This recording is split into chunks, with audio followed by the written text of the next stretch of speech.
come out here week in, week out to prophesy the downfall of America, to let the Negroes, Latinos, and Native Americans know that you are the true children of Israel according to the Bible.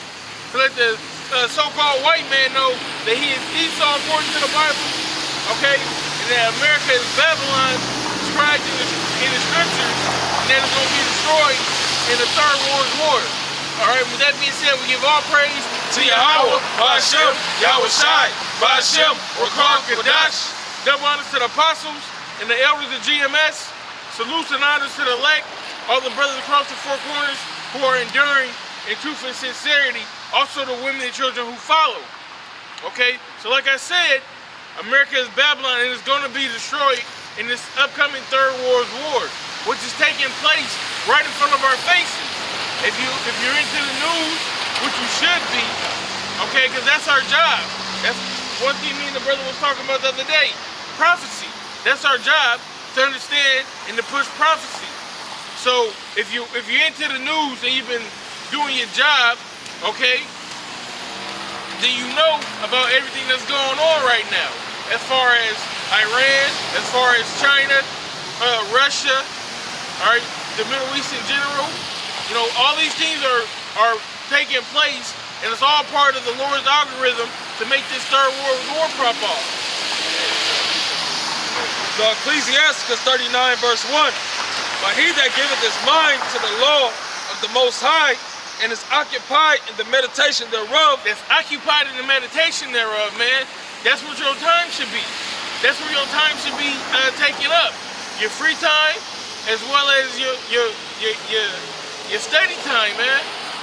You should be occupied in prophecy, looking up definitions, looking up the news on RT, on Al Jazeera, or all these different websites that's giving you the updates. W7 is an innumerable amount of information out there that the Akim is pushing out, that all these other places are pushing out, and we need to take heed to these. Because ultimately, it's your job to teach these things. So if you're watching everybody else, then you update it, you can get somebody else to skinny. Somebody asks you, hey, look, man, what's going on with China? Hey, this, that, and the third. Okay, they're doing these sanctions, this, that, and the third. You'll know. Because ultimately, it's your job to know. It's your job to push that vibration. Hey, you know, if I can add on to that, you know, like one thing that's been going around is, you know, some of these outside sects of GMS have been getting upset that there was a decree to put out 3 videos a week. But you gotta think about it. All these different camps that are around the world, and they're putting out 3+ videos a week, going into prophecies, going into scriptures. You just think about how much information is coming out. Just think about how much edification is being pushed out throughout the world.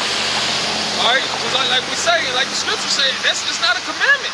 That's not a commandment to do 3 videos a week.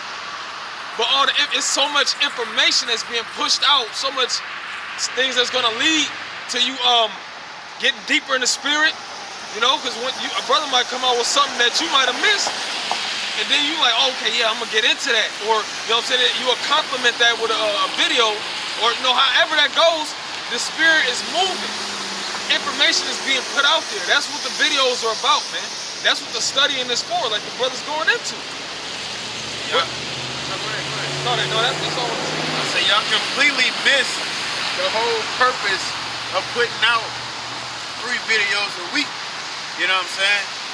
Like the brother said, it's more information going out, but y'all stepped over more information going out and just had a problem with another human being telling you what to do for the most part. All right, because it was a decree. It wasn't no debate about it. Just put 3 videos out a week, or at least 10 minutes. And then he came over and said, you should be doing a video a day. None of those is decrees, or they not, I mean, the 3 a week was a decree, but he just said that's what you should be doing. Okay? Because there's so much stuff to cover. If you reading every day, the spirit can hit you every day to bring a lesson out every day. You know?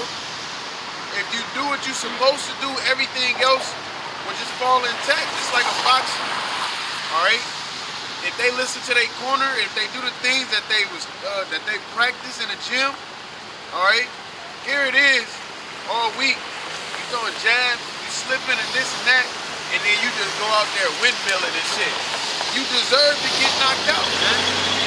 All right.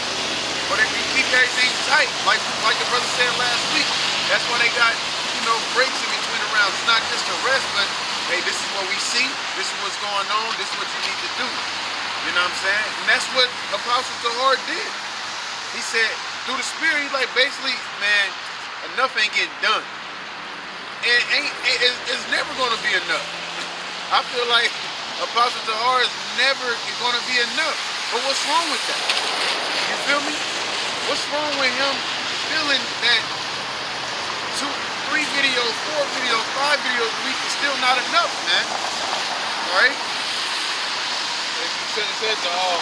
Oh, one more thing, because that it reminded me of the fact that when they ain't want them teaching in the name, you know what I'm saying? If y'all want more Jews, with the Gentiles at that moment, y'all wanted more Israelites to get on board. Well, y'all ain't doing a job. Y'all sitting up in the temple, corrupting things and telling them what to do, but y'all ain't doing it yourselves, man. Well, like I said, the true worshipers, all right? That's what it said in John the 4th chapter, I believe. The true worshipers, okay? They're going to automatically outshine you because they're working in truth, man. All right? It says, Sirach 39:1, but he that giveth his mind to the law of the Most High and is occupied in the meditation thereof will seek out all the wisdom of the ancient and be occupied in prophecies. That's right. They're going to seek out all the wisdom of the ancient. All right, they're going to learn these scriptures. They're going to learn the breakdowns of these scriptures. The precepts that go with all the breakdowns of the scriptures. All right, and they're going to be occupied in prophecy. That's where the time is going to be consumed. All right? Prophecy, to say before, the things and the events that are going to happen in the future that you're speaking into existence right now.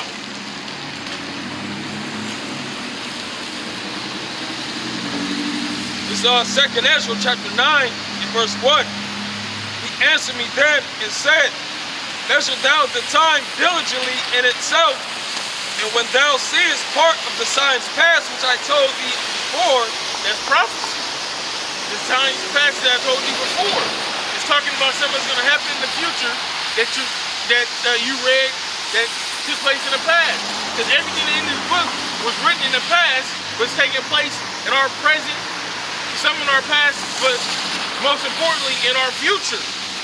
And it said to measure the time diligently in itself, so that you know where you fall in that line.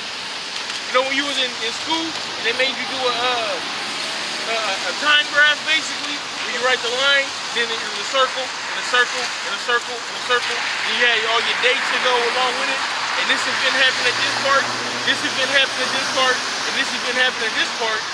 You gotta know where you at in that. Because you got in the beginning, and then you got the kingdom of heaven. Where are you at in there? Where do you fall? YAHAWASHI is right here, okay? The third war is right here. All right, the second war was right here. Where do I fall in there? You gotta know. And the only way to know is to know the prophecies. You gotta know these scriptures. You gotta know the order of operations. Because you know you in the last days, the very last of the days, if the chip is here.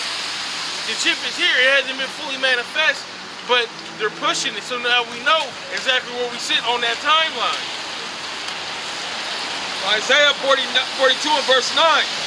Behold, the former things are come to pass, and new things do I declare. Before they spring forth, I tell you. That's right, man. Read that one more time. God. Isaiah chapter 42 and verse 9. Behold, the former things are come to pass. That's right, those prophecies. They're coming to pass, man. The Bible is full of prophecies. It's full of things that you need to know for your salvation. This ain't just regular economics or nothing like that, man. This is the meat and potatoes of your life. And new things do I declare. Right, and the new things that we're declaring. Because the new things are shit that's happening on a regular every day. When you watch the news, something new happens. There's nothing new under the sun, because if it's something new that happened spiritually, it was written down in the scriptures. Okay? Before they spring forth, I tell you of them. Right. But we've been telling you about these since we came in this. We've been telling you that it's going to be Lamentations morning and woe. We've been telling you about these hurricanes that they create. We've been telling you about the false flag attacks, the concentration camps, the chip, all of that and above, man. We've been telling you about this, and it's coming to pass. Hey, that's why when I read in Sirach the 39th chapter, it says he that's occupied on the Lord will keep the sayings of the renowned men, and I be occupied in prophecies. Now, keeping the sayings of the renowned men is the same things that they were teaching, we're teaching them now. You know, just like how Isaiah or Jeremiah, they seen missiles, but they clarified them as arrows. But that the revelation of those things that they were talking about is more advanced in this day and age. We're saying the same thing they're saying, man. We're saying like with Noah. We're saying the same. Look, he's like, look, man, this is what's gonna happen. I'm about to build this ark. The Lord about to destroy the earth. He didn't change nothing. He didn't change nothing, man. He stuck to it. That's the same thing with the prophets that came after him up until this day. We sticking to the script.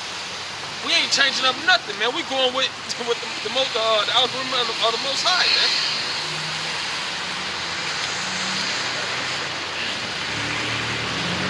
First Ezra's, second Ezra's 4 and 36. And after these things, Uriel the archangel gave them answer and said, even when the number of seasons filled in you, for he hath weighed the world in the balance. By measure hath he measured the time, and by number hath he numbered the time, and he doeth not move nor stir them until the said measure be fulfilled. That's right, man. Everything's going to be done decently and in order in the time of his season, okay?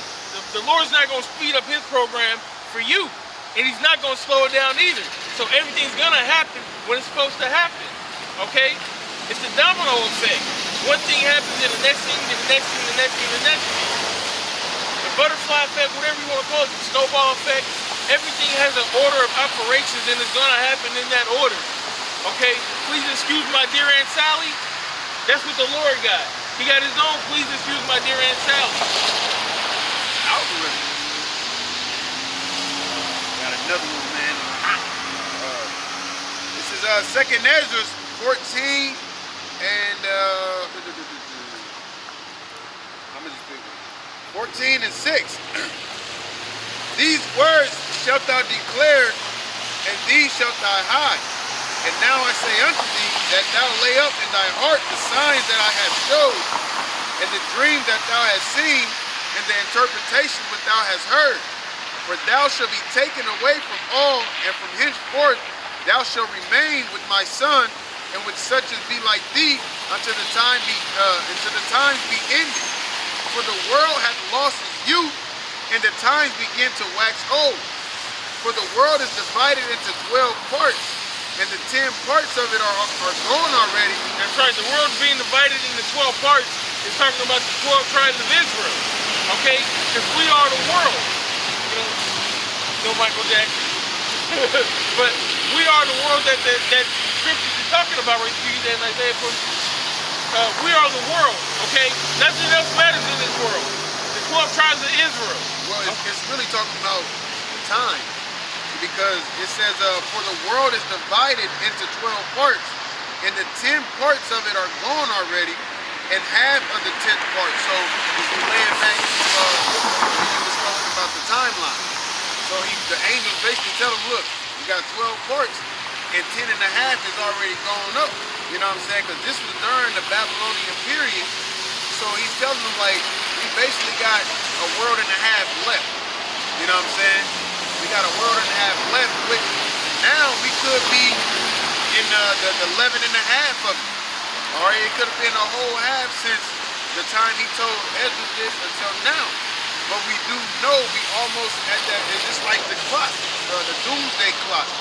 All right, how it's getting closer and closer, you know, that's how it is relaying, you know what I'm saying? 10 and a half of it is gone, and we basically had 1.5 left.